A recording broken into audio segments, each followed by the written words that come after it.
Hi, I'm Pat and welcome back to the channel. Today, a special guest, a friend of mine, and an old co-worker, Arnab. Hey guys, how are you doing?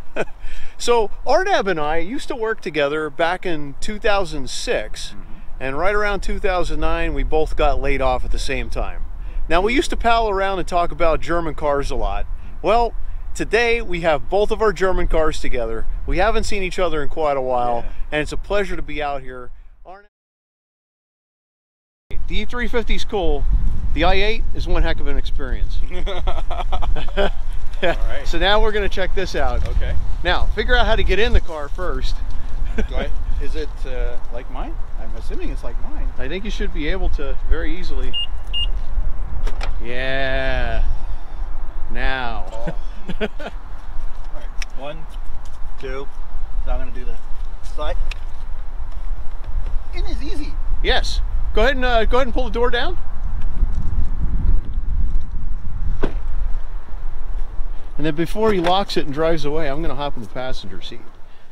So this is Arnab's first time in a BMW i8. Driving gloves. We got the driving gloves. We got everything ready. Yes.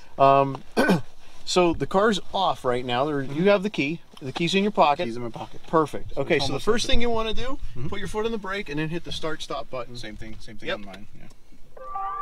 It's running. So, because it is a hybrid car, you don't have the engine running right away. Now, on the screen over here, because it's hybrid, you're not seeing an RPM gauge, but you see this meter that will go around here. That's how much power you're giving it. Okay. But on the other side here, it says charge. When you hit the brakes, you're actually not engaging the brakes physically at first. Okay. It's using regeneration to slow the car down, but it will feel like a brake. Oh, wow. Okay, so you won't know the difference. Wow. Down here in the bottom, in the blue, that's the mileage you have in electric before it runs out. Okay. There's gas next to it. It's almost a full tank. Of course, you got your miles per gallon. How long it'll go before you run out of gas. 250 miles. Okay. Yep. Wow. And of course, your normal gauge over there for your speed, which you can just ignore that. Right. And if you look directly out in front, you should be able to see the heads-up display. Yeah. Wow. So the heads-up display will give you your speedometer as well as your current speed. So 0 and then 25. What's the 25 is the speed limit. So it'll tell you the speed limit because there's a camera in the front of the car, and the GPS also has information there to be able to detect and tell you. Very, very nice. Right now you're in comfort mode. There's 4 modes that the car has. Okay. It has comfort, it has an Eco Pro mode, it has an eDrive mode, and it has sport mode. Okay. So the first thing we're actually going to do is we're going to put it in eDrive. So if you press the eDrive button. Press the eDrive button right Yes. here. Okay. So you see now your graph actually went down. You're not actually able to give this car any more than 48% power. Right. And it will run directly via the electric motor in the front. Okay. Now, does your Mercedes have, if you put your foot all the way to the floor, does it feel like there's a detent where you can go even further? Yes. Okay, this does too. Yeah. So if you don't give it any more than the detent, it'll stay in electric. Once you go into the detent, it's saying I want emergency power, and it'll give you everything. Oh, okay. So as you're driving around, we're going to drive it around in electric first. Let's just take it around the lot. Sure. So in order to put it in a drive, you have to press this. You have to press the side of this, That's and the then side, press the side in, then pull it down. Okay. And where is? And then if you let up, you should be. Is it on D right now? Right. Take a peek here. So It's on is D. it lit up? Yeah. Yep. And you got D here. Okay. So you're actually in gear right now. So if you take it, if you just take your foot off the brake, you can drive it like a normal car. Nice. Wow. It's a whole new feeling, man. It's a whole new feeling. It's a tighter feeling. The car's much tighter. Nice. It's as a true sports car. It's as a true sports car. Yeah. And this is wider than the AMG or the Mercedes. It's because you have a longer, bigger center console. So just keep that in mind as you're driving around. You're going to have a little bit more. You're going to take up a little bit more space over here.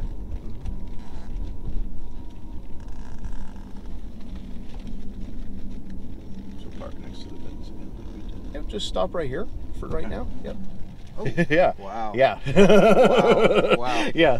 So so now just pull it over into sport mode. So just pull it towards you. Oh. Now it's turned red. Now it's turned red. You now have an RPM gauge. And you're definitely in sport mode. Yeah, so I can tell. At this point, go ahead and take it around the lot first and see how it feels. Yeah. dropped down. It dropped down. I can feel the tires gripping more. So there's a couple things that are going on here. Number one, the suspension changed. It got tighter. Yeah. You're going to feel the bumps more, but you're now in all-wheel drive. Yeah. Which I don't, unfortunately, on mine, we don't have because it's not 4MATIC. Right. So go ahead and take it out on the road.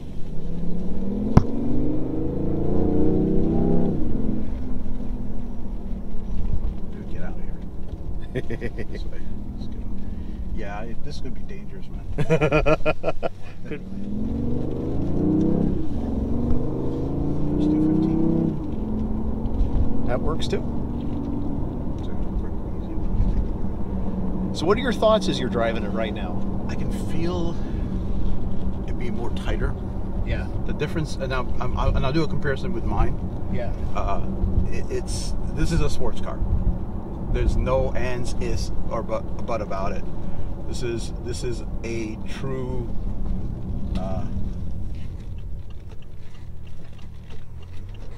true sports car.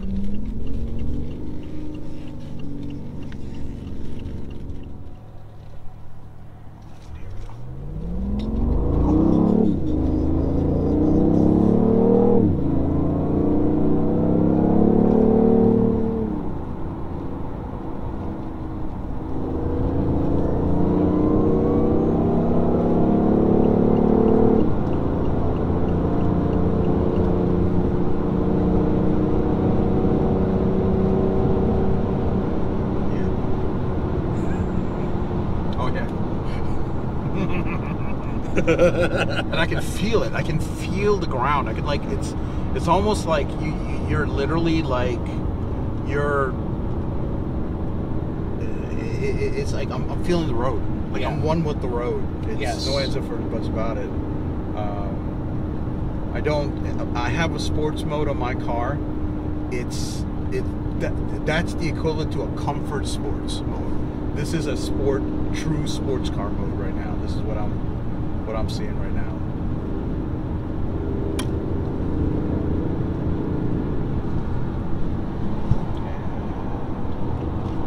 You're clear. Give her the guns. Floor it.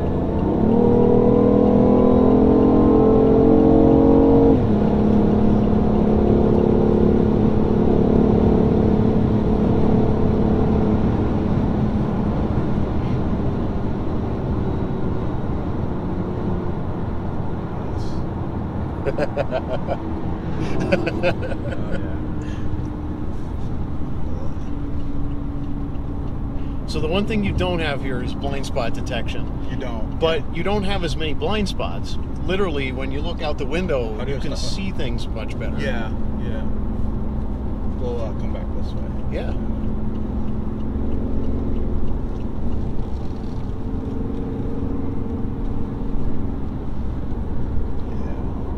Oh, this is a fun car, man. Fun car? Oh, this is a fun car.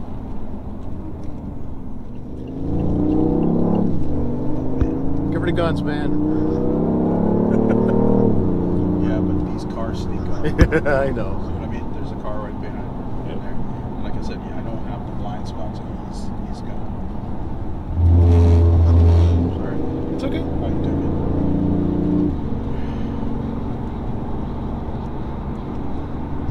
How was the ride in from your house? Perfect. Was there a lot of cars on the road? Yeah. I came the back way. Oh, okay. Yeah. Oh, okay, yeah. I took my time. Yeah. I so wish we lived in Southern California or Utah or Nevada because, or Germany or Germany because that is true, and I think you would agree with me. These cars belong on the highway. Yes. These cars belong in a long stretch where, the average speed is 75, 85. The average person is driving. That is what is designated for,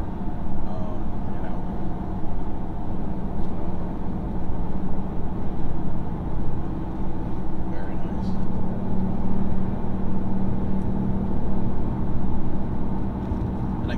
And what's interesting is that I'm feeling it all the way through. Okay. So when I gun it, I feel a bit of a, I guess, inertia. Would it be? Yeah. Is that the term?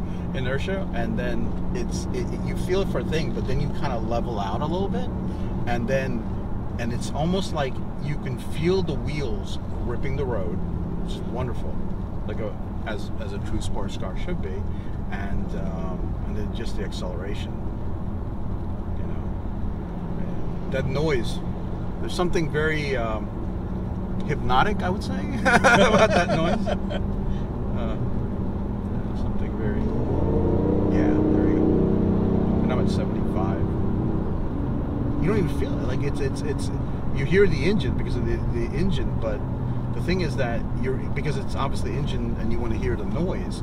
But here is very good sound dampener also on there. So the one interesting thing, and I haven't told you about this yet. You keep driving as far as you want to, man. We're gonna go back. Okay. So the one interesting thing about this is that because it is a 3-cylinder engine in the back, the noise you hear is not only the engine, but you hear acoustic augmentation. So what it does is it actually pipes in additional sound into the interior of the car to give it a more sporty sound. Wow. So if we just go into it, you can keep driving. I'm just going to do this. All right. So now we're in comfort mode, but we're actually running the engine. But notice that the sound isn't there anymore. Not as much, yeah. Yeah. But this is a hybrid. This is not pure electric. That's correct. Okay. So I've been in a Tesla. The 3. Yep. The entry level one, whatever. Where you can't really. But I like this though. So you hear it though. There you can't hear it. Yeah. Even when you accelerate, it's like no fun. I'm sorry to say. Yes. Because for me, a vehicle, that noise is when I accelerate, I want to hear the acceleration. Yep. That is I dare I say, hot button for me. Yes. It's a wonderful car, beautiful car in there. So what are your thoughts on the vehicle? Like what are your general thoughts, and like do you have anything specific on a 1,000-foot level? This Yeah. is truly a sports car. Bottom line, it is as Bavarian Motor Works, BMW stands for. This is truly a sports car. I'm sure there are probably people that would say, "Hey, it's a hybrid. It's a 3-cylinder." I've driven a Porsche on the Autobahn. I've driven I was in Germany in 1999, and I've driven a Porsche 911. This gives me the same feeling as a Porsche would. I don't see, obviously the handling is slightly different because it is a different vehicle, but the feel of a true sports car, it's like Christmas. It's like Christmas. It is like Christmas. I mean, I don't want to, you know, and they have done, BMW has done a fantastic job with it. I was very, very surprised by one real key thing. Even though when you had it in the sports mode, a lot of sports car, you feel the noises from the outside as opposed to the engine noise. Here is strictly was the engine noise, which means to me that the sound dampening from outside was phenomenal. That it's keeping it in, because you as a driver, you want to accelerate, you want to hear the engine, and you want to have control over the car. All those three check boxes I had full thing. Now I'm not a professional driver. I'm sure that people can get into a different level, but I would definitely. I'm just, again, I say this is truly a sports car. Very cool. Yeah. Well, great impression. I mean, you know, for my friend never having an opportunity to even get close to one of these, I assume in the past. No. You know, to be able to see it now and drive it and experience it. Would you drive this as a daily driver if you had the option? If I had the option, yes. Yes. Now I commute to Northern Virginia, so the drive we did, I would love to do this. I would love to, and I've seen them on, you know, I typically go down 15 south, and then I catch 28, and then Route 7, and I catch 28, and I've seen them on there, and it's something to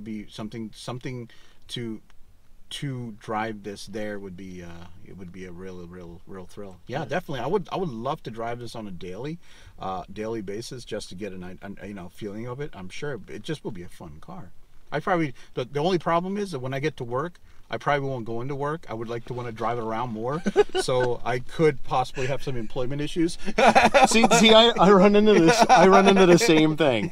I mean, I drive it every day. I drive it to work, and then I don't want to park it. You don't want to park. You don't want to get in there. You want to drive it more. That's what we want to do. Yes, of course.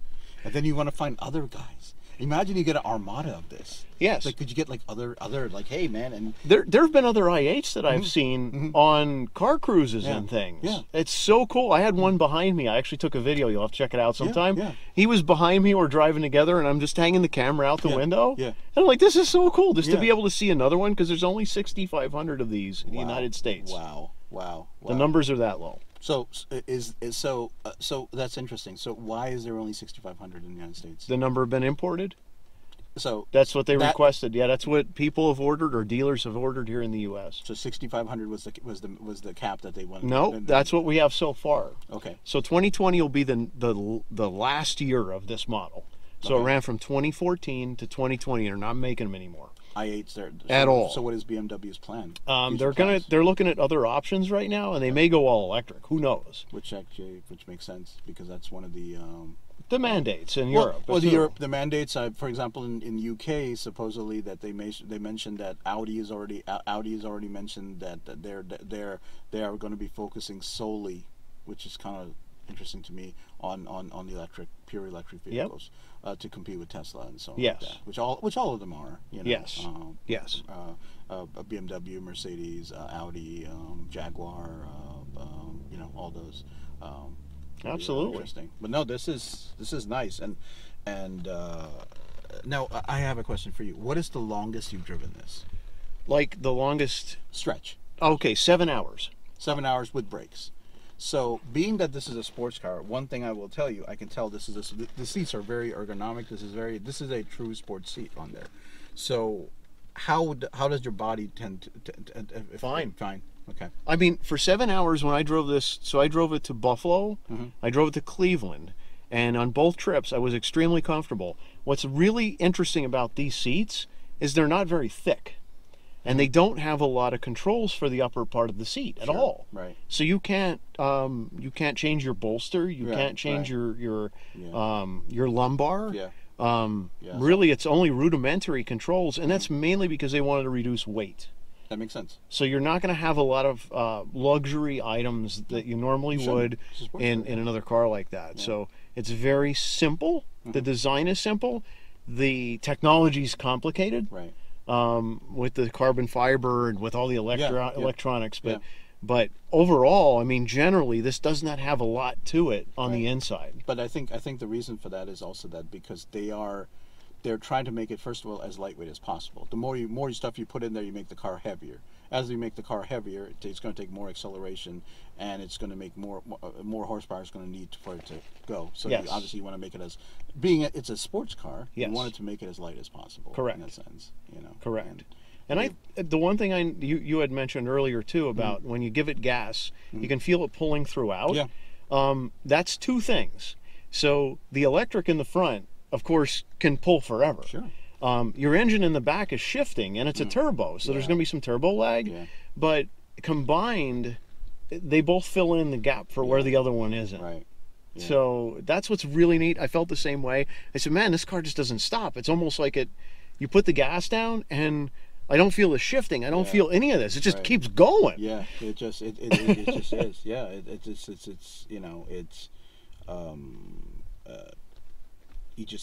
keeps, and it's smooth.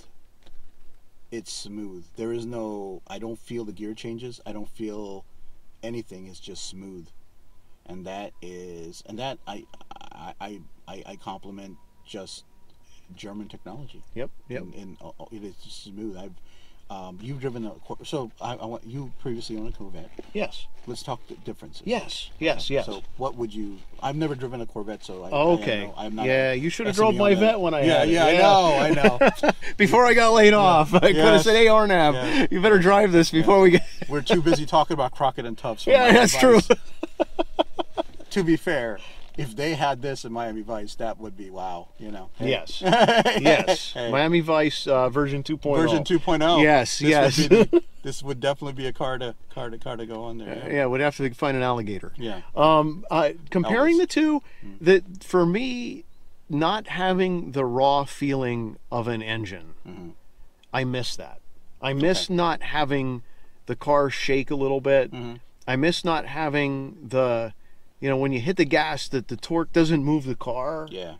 I miss not being able to grab gears because obviously I had a stick, you know, so I enjoyed that. Yeah. But, you know, those are the main things that I miss about that. How long do you miss it when you drive this car, though? So I will tell you, I tell people I 80% love this car. I 100% love the Corvette. This car is great in many, many aspects. But I think if I grew up with this car, I'd love it 100%. Yeah. Growing up with horsepower and things that shake my car and being able to modify exhausts and just the experience of, you can never forget your first.